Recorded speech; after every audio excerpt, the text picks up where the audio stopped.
Speaking of keynotes, I am here to introduce our final keynote, and it is my great pleasure to introduce Kerry Robinson. She has worked tirelessly to help strengthen church institutions and to cultivate lay leadership for women and men. She's the founding executive director and global ambassador of the Leadership Roundtable. She's been an advisor to and trustee of numerous grant-making foundations, family philanthropies, and charitable nonprofits since 1990.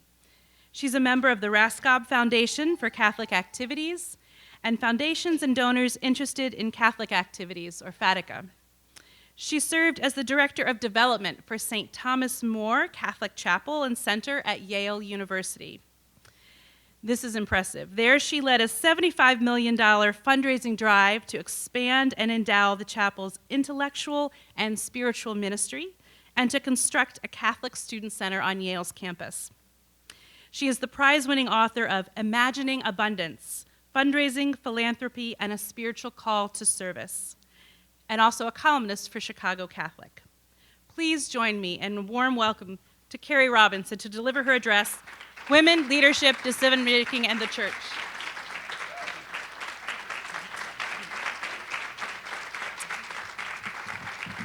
Thank you, Emily, and thank you, Arlene, and members of the Planning Committee for such gracious, thoughtful hospitality.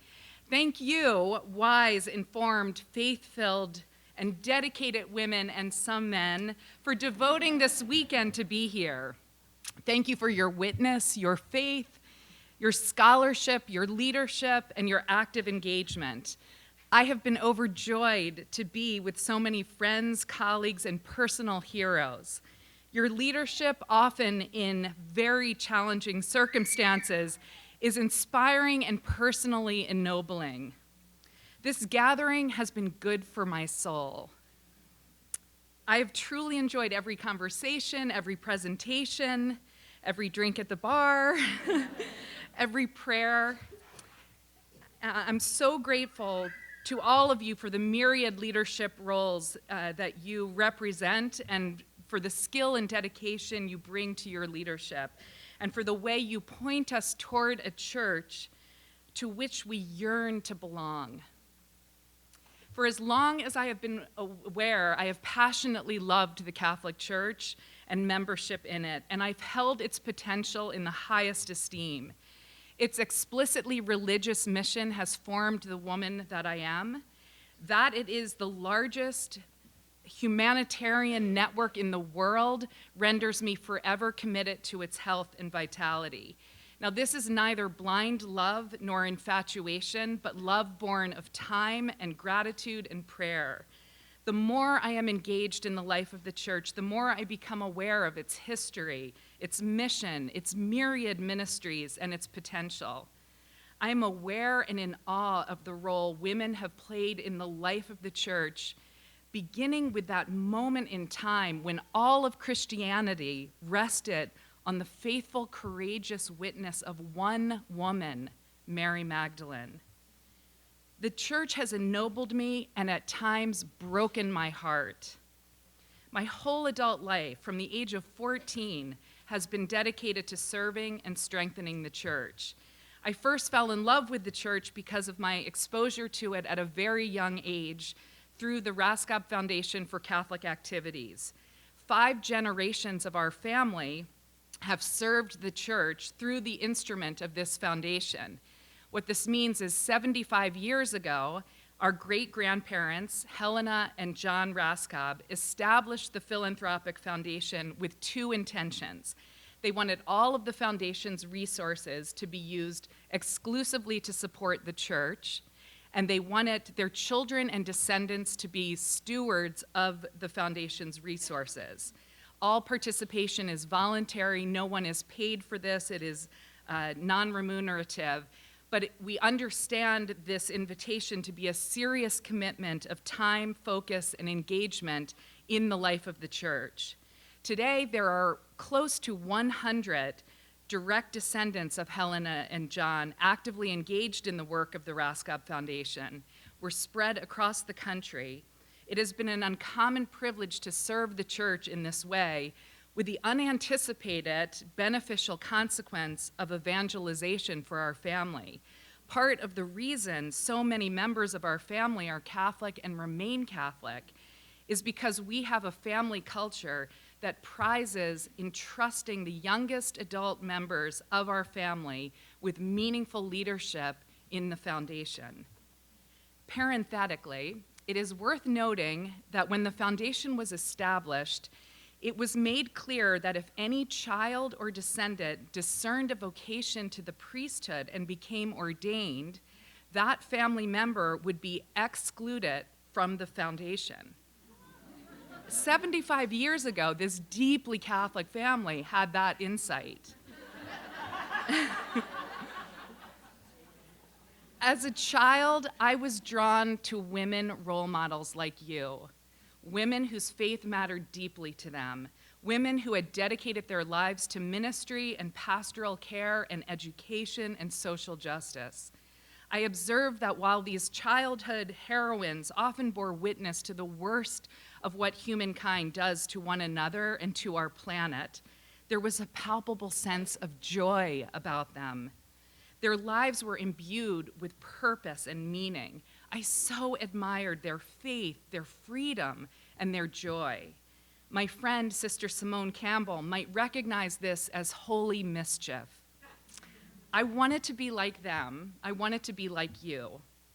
At the Raskop Foundation, we have also seen tremendous challenges over 75 years facing the church, and have been brought up to believe that we have an obligation to help solve those challenges, regardless of how difficult or seemingly insurmountable they may be. Difficult never means impossible. These are not easy days to be Catholic. These are not easy years to be Catholic as we confront the crisis of clergy sexual abuse and fractured trust, replete with clericalism, sexism, and poor stewardship. I firmly believe, however, as Joan and Cecilia and Susanna and Kim have all said in the plenary sessions, that women hold the key to positive managerial reform, the restoration of trust in the church and in church leadership, and that now is precisely the time when the church needs women more than ever. The best advice I can offer in times of anguish, when the institutional church fails to live up to its potential or manifests ignoble qualities, clericalism, arrogance, fear, secrecy, sanctimony, prejudice, sexism, or mediocrity, comes from my teacher and spiritual director, a beloved sister of mercy, Margaret Farley. She said, "Remember what it is you most love about the church and membership in it. Name what you love. Claim what you love. It will provide ballast to allow you to navigate with fidelity and focus when you are disappointed and discouraged." I have taken this advice to heart and highly recommend the discipline. Have you thought about this? When people ask you why you are Catholic or why you stay, what do you tell them? What do you most love and value about our faith? My list is long and wide. I love our church's rich intellectual tradition, social justice teaching, sacramental life and imagination, mercy, the Eucharist, how welcoming we are to babies,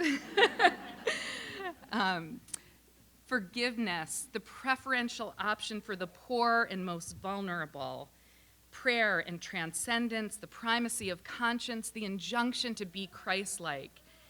I love that wherever there is human suffering in this world, the church is at the vanguard of providing relief, promoting justice, and advocating for peace. I am daily grateful for Pope Francis, the people's Pope, the world's Pope.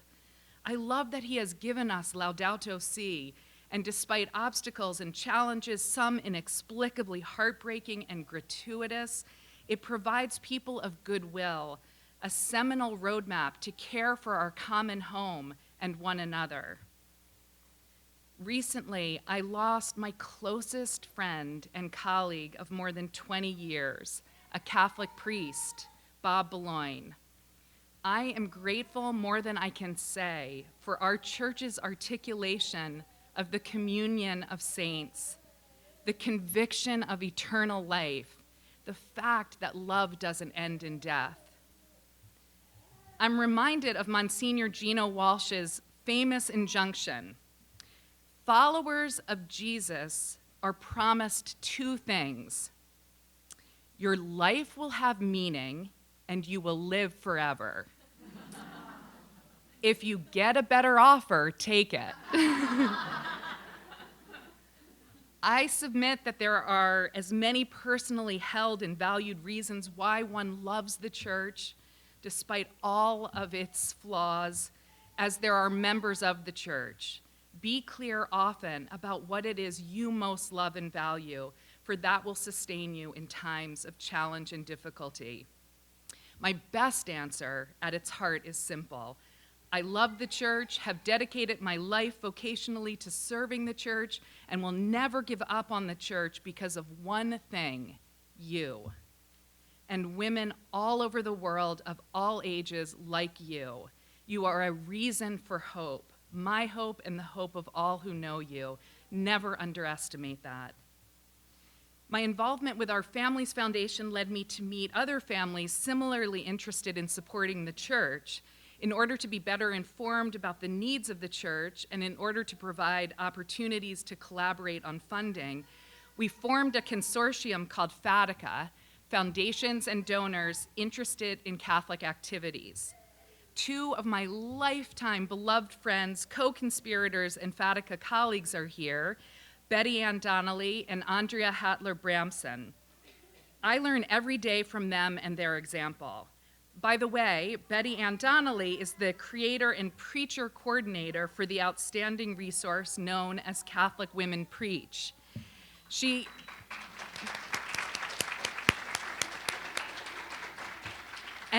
is working closely with Russ Petras, who is also here this weekend on Catholic Women Preach. Make sure to sign up on their website and prepare to be dazzled.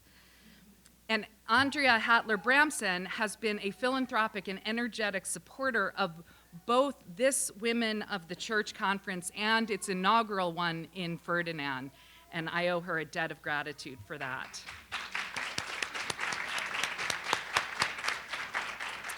Betty Ann, Andrea, and I, along with other women colleagues in Catholic philanthropy, at the invitation in 2007 of Chantal Gertz, have had the rare privilege to meet privately with cardinals all over the world, but especially in Rome. The purpose of our meetings with the cardinals in Rome is specific in its simplicity: to discuss the role of women in the church and opportunities to elevate women to positions of meaningful leadership throughout the church and in the Roman Curia. And it has been a delight to meet Susanna, who was so eloquent on the panel yesterday and who now works at Voices of Faith. My women colleagues with whom I go to Rome to advocate for women are professional women who care deeply about the church and represent families with decades of service to the global church. We have studied theology at the master's and doctoral levels, immersed ourselves in ecclesiology and canon law, raised our children in our faith, and dedicated our lives to serving the church philanthropically. And because we are radically dedicated to helping the church thrive, we pay particular attention when the church fails to live up to its potential or manifests ignoble qualities, arrogance, clericalism, or poor management. When these qualities fracture trust, alienate people hungry for the gospel, compromise sacramental life, and result disproportionately in women and young adults turning away from the church, we are heartbroken and angry for such poor stewardship. In our meetings with Vatican officials, we have been impassioned advocates for women religious. Over the decades of our collective families philanthropy, it is women religious who have been center stage as part of the most compelling, courageous, and effective ministries globally.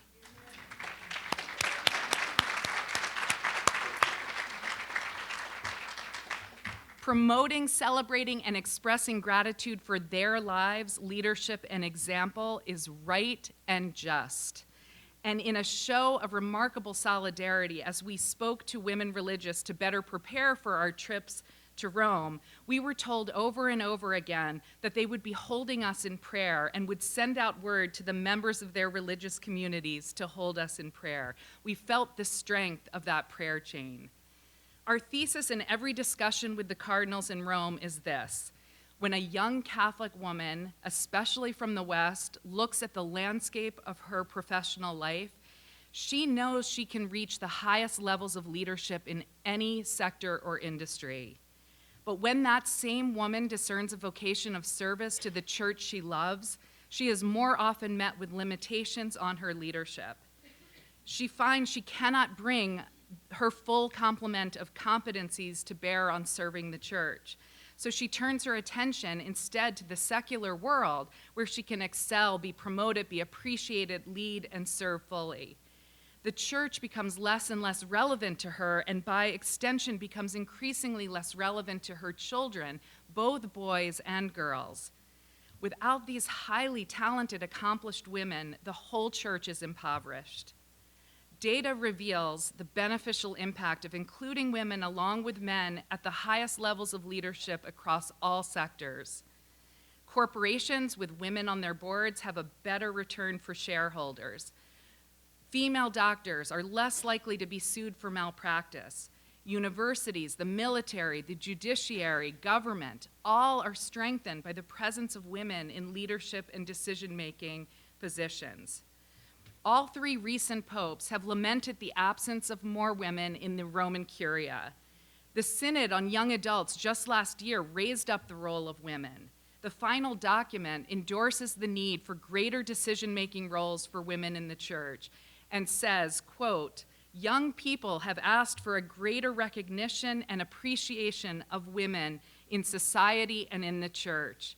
Many women play an irreplaceable role in Christian communities, but in many places it is a struggle to give them a place in decision-making processes.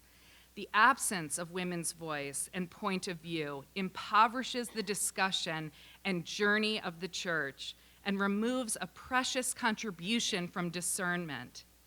The Synod recommended to make everyone more aware of the urgency of a necessary and inevitable change," end quote.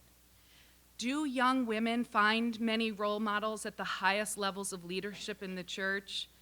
Are there examples in the lectionary where women are the protagonists? Why have so many examples been left out?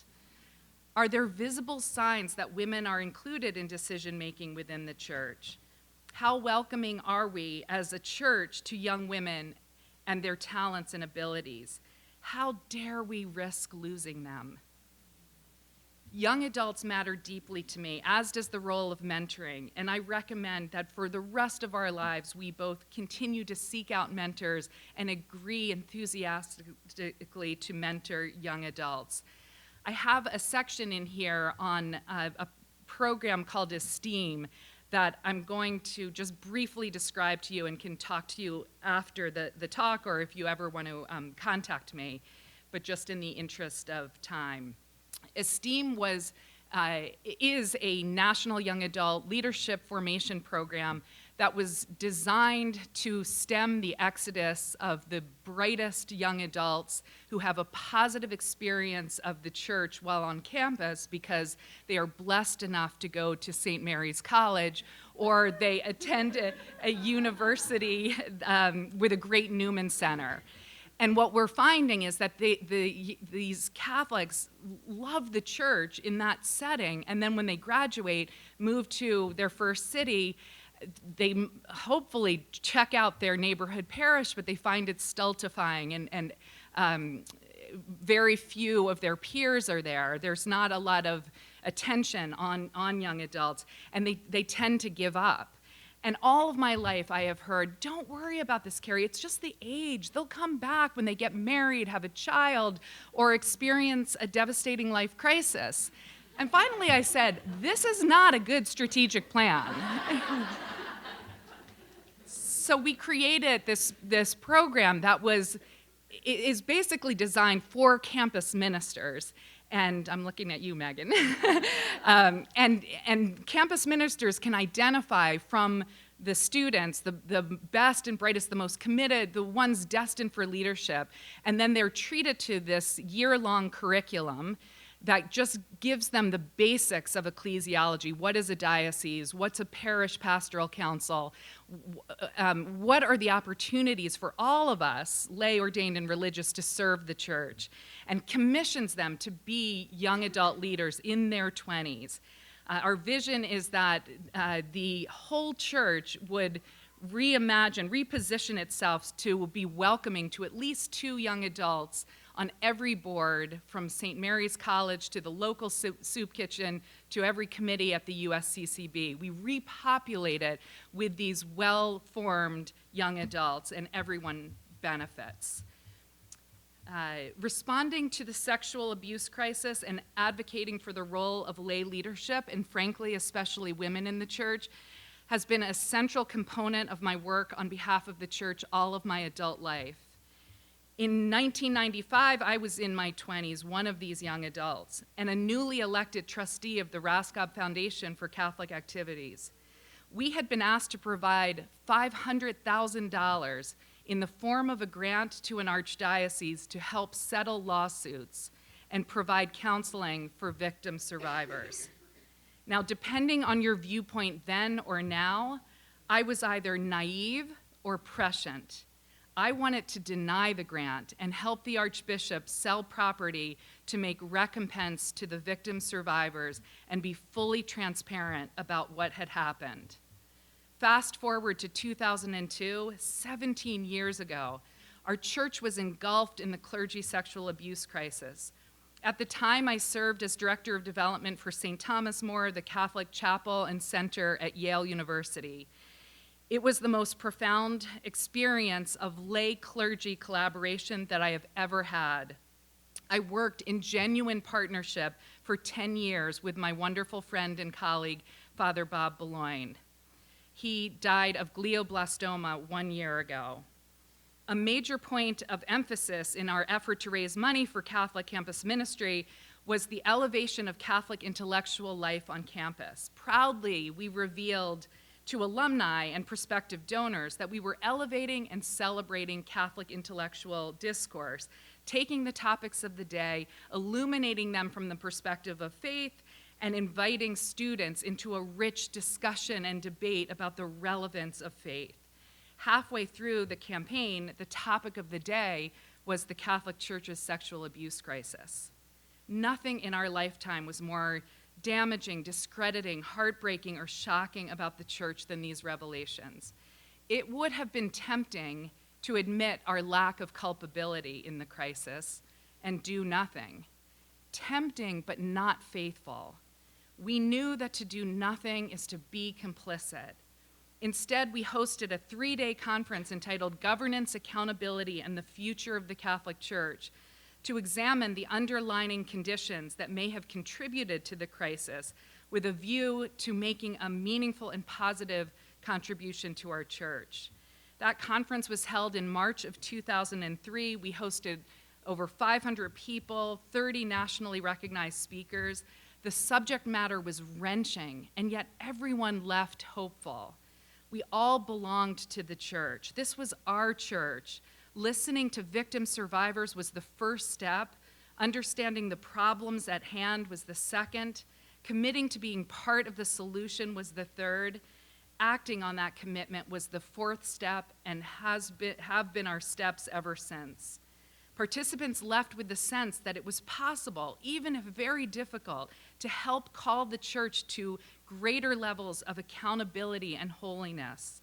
We could all play a role in making a positive contribution, and clearly the laity had much to offer, particularly in the areas of management of human and financial resources, contemporary best practices, and solutions to complex temporal challenges facing church leaders. 3 months later, I met Jeff Boise, who delivered an impeccable keynote on the same theme with remarkably consistent conclusions and with the same heartfelt motivation. Jeff wanted to help our church overcome what he understood as a leadership and management crisis. I was spellbound by his presentation, the content, the delivery, and the respect he commanded by his presence, leadership, and obvious dedication. The best of Vatican II is personified in the women and men who joined Jeff in serving as founding trustees of Leadership Roundtable.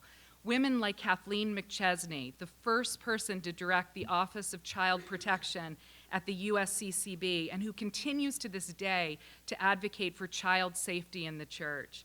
Women like Sister Carol Kean, Time Magazine's most powerful person in healthcare, former CEO of Catholic Health Association. When their church was in crisis, they did everything possible to effect healing and reconciliation, exercising baptismal responsibility, not only taking their faith to make the world better, but taking their faith to make our church better. They founded the Leadership Roundtable. It was a grand experiment that had never been tried anywhere in the world before this moment. And it is a comprehensive example of stewardship on the part of all of the baptized to care well for what has been entrusted to the church and to recognize the enormous potential before us. This is a network of senior leaders from all walks of life, all of whom are Catholic and committed. They value the church and want it to be strengthened. They yearn to contribute to the restoration of trust that has been so painfully shattered by the abuse crisis. And they want to help usher in a new culture predicated on ethics, transparency, accountability, and excellence. Frankly, they want a church worthy of their children and grandchildren, and this really keeps them up at night. It is now 2019, and I serve as the global ambassador of Leadership Roundtable to bring our resources to benefit the global church. Now we are embroiled in a new wave of crisis, one that is not unique to the US, but global in nature. Yesterday, Cecilia gave us such a beautiful and powerful reflection, which can help our own imaginations, a reflection of the situation before us, both the devastation and the new life to come through our action, our poder. These crises have eroded the moral authority of the church in the public square, affected the ability of the church to evangelize, destroyed the credibility of church leadership in the eyes of many, and driven over a generation of Catholics from our faith.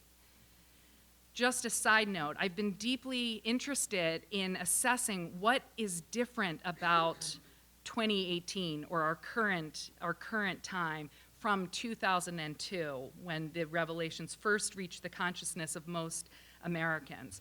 And I'd really be interested in your thoughts on that. Here are some observations. We now have an entirely new generation of young adults hearing the graphic details for the first time. And yet this same generation has only ever known the church while it's been in crisis. There is a cumulative effect of frustration, anger, shame, sorrow, and horror on the part of so many priests, women religious, deacons, and laity of integrity, like so many in this room, who have been working on solutions for decades. The external culture and the impact of the Me Too movement has to be a factor. If movie moguls, politicians, and CEOs finally no longer get a pass, why should we expect faith leaders to? And perhaps most specifically, the sense that church leaders, especially bishops, were not held accountable for their failures of commission and omission in the handling of this crisis. So what are we to do? What is the meaning in this for us? Why do we care? Where is love in the answer to our why, as Cecilia encouraged us to ask? We are not giving up, but working diligently to respond and to be part of the solution. At Leadership Roundtable, we advocate that victim survivors be a central part of all deliberations, solutions, and plans. This is the minimum of what justice demands. Along with survivors, lay leadership is essential. Laity with a specific, exceptional managerial expertise and experience, with financial acumen, lay women and men of integrity and exemplary character and reputation. Restoring Catholics' trust requires cultural change. It takes time. And this cultural change is based on transparency, accountability, competency, and justice. When our son and daughter were little, my husband and I told them that if we ever got separated in a park, at a museum, in any public space, they should look immediately for a mother with young children and go to her because she would keep them safe and know how to reunite us as quickly as possible. I didn't tell them to look for a cop or a priest. I'm haunted by the question, where were the women at the tables of decision-making when the crisis broke in 1987, 2002, or 2018? And how different would things have looked if mothers, parents, had been included in leadership and decision-making? Let me be very clear. It is not that women are better than men or that parents are more judicious than those without children. It's that diversity matters. Who is at the table of decision-making matters. We all need to solve for myopia. We are all myopic on our own or within our own narrowly defined groups. We only know what we know. We need the diversity of perspectives and experiences to be healthy and whole and wiser and more prudent, which is why women's leadership together with men matters, and no solution moving forward will be complete without the presence and authority of women. In troubled days of prayer about the crisis, about how to ensure we are all an effective part of the solution, I asked a close friend of mine, how does one replenish the reservoir of hope and dedication and faith in the midst of shame and anguish of the unfolding crisis? We could pose the same question as we see young adults and women leaving our church. My friend's response was wise. Pray with the image of the women standing by the cross. Pray with the image of the women giving witness to the resurrection. Scripture describes it as their fear giving way to a mounting sense of joy. We are nothing if not a Paschal people. Deep within the Catholic imagination is the conviction that out of suffering and death comes new life. And we, the women gathered today, we are called to be bearers of this good news. We can affect change, lead by example to change the culture, stand witness to the new life to come, and be the interpreters of the signs of that new life for which we all yearn. I offer you a challenge in the spirit of this new life. Let us be bearers of good news, witnesses to new life. Help to give faithful, articulate, prophetic voice to the importance of baptismal rights and responsibilities. Be part of the global transformation of consciousness that celebrates, invites, affirms, and encourages the genuine collaboration of laity, religious, and clergy in service to the church's mission. This is surely one reason we are here gathered this weekend. Let us be bold, think big, trust in providence, exercise faith-filled imagination, live in the world of possibility. And let us be joyful. My classmate at Yale Divinity School once remarked that she visited a parish for Mass that was painfully stultifying and lackluster, bordering on morose, prompting her to speak to the pastor afterwards. She said, "Father, I know that this is the holy sacrifice of the Mass, but you are not the one being sacrificed." Joy is a hallmark of the Christian life and faith. How do we, in our ministry and vocation and daily lives, cultivate joy? We would do well to be aware, pay attention, be present. Remember that we cannot protect ourselves from sorrow without also protecting ourselves from joy. Let us pray for the grace to cultivate merciful hearts. Let us encounter and accompany people who are different than us, in far greater need than us. Allow our hearts to break by this beautiful world and common humanity. In vulnerability, we find joy. Let us act on hope. Live out of an abundance model, because Christ came that we might have life and have it more abundantly. Bridge the chasm between the left and the right in our church and in our country. Silence the vitriol. avoid cynicism.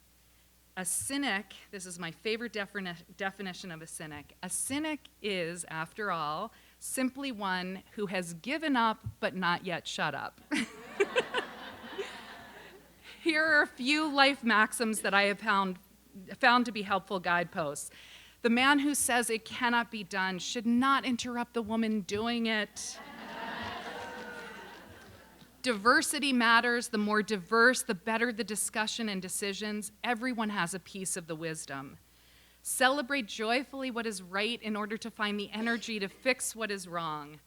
Surround yourself with people who ennoble your spirit. Gatherings like this are good for the soul. God's voice is always the voice of encouragement, never discouragement. Be the reason for someone's hope each day. And remember the Christian mandate to do all things in love.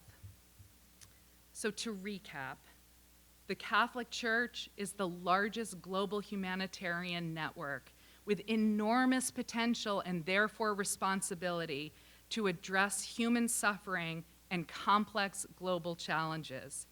It is also the vehicle through which the Catholic faith is transmitted to nearly 1.3 billion people. Sui generis with a divine mission, the Church is distinct from secular institutions. Nevertheless, it is comprised of people, facilities, property, and finances, which deserve to be handled with the highest levels of ethics, care, accountability, and best managerial practices. That level of care should be commensurate with the degree to which its mission is deemed important, urgent, beneficial, and salvific. Deep within the Catholic imagination, if not universally applied in practice, is Imago Dei, the conviction that all people are created in God's likeness. All forms of prejudice and discrimination are contrary to Catholic teaching. This faith claim alone argues for the full participation, value, and equal respect for women as for men. Decades of substantive Catholic social teaching have brought inviolable insight into how Catholics and people of goodwill ought to comport and conduct ourselves. An especially important assertion is the preferential option for the poor. Those of us most in need, most marginalized, and most vulnerable deserve the particular attention, care, and advocacy of those of us to whom much has been given. It bears noting that women and children are disproportionately adversely affected by poverty, war, climate change, illness, unemployment, and forced migration, and least likely to cause or contribute to such deleterious conditions. The Church is embroiled in a particular set of crises: clergy sexual abuse and concomitant leadership failures. Better analysis of root causes, more effective solutions, and a commitment to positive cultural change is best achieved when women are included at the tables of decision-making. This is true in every sector and context. The Church needs the insightful, prophetic, experience, perspective, voice, and contribution of women now more than ever. Add to this the growing disaffection of young adults and young women in particular with the Church. Young women deserve role models and clear understandings that their service to the Church will not be met with gratuitous limitations on the exercise of their full complement of gifts and talents as they live out their vocation. For those who value the Church's mission and vitality, its impact as a global humanitarian network, and the restoration of trust in Church leadership, concern about the role of women is a matter of managerial and moral urgency. How compromised is the Church by failing to include women at the highest levels of leadership and at the tables of decision-making in the Roman Curia and throughout the institutional Church? Nearly every institution in the world has accommodated and incorporated women in leadership, often reluctantly at first, only to admit the practical, tangible value of having done so. Recruiting competent women to positions of leadership and increasing the percentage of women serving in such roles to approximate that of men is crucial. In the U.S., there are increasingly inspiring examples of women serving in senior diocesan positions and serving as CEOs of national Catholic apostolates. Many are present with us here today. I'm looking at you, Donna. Do we have as many women as men serving on pastoral councils, diocesan finance councils, and boards of trustees of Catholic charities? If not, why not? What informs the reluctance to appoint women as pastoral life coordinators overseeing parishes, given the very serious priest shortage? What informs the reluctance to extend the vote to women religious participating in the synods? How long must we wait for women to be restored to the diaconate? What impact does the insistence that authority, leadership, and decision-making be solely tied to ordination have on the presence, participation, and active engagement of women in the church?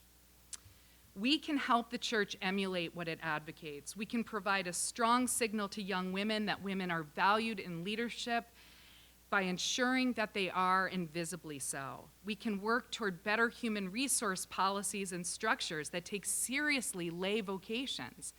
How do we identify, recruit, form, train, place, compensate, evaluate, and promote women in the church? Do we invest in their formation?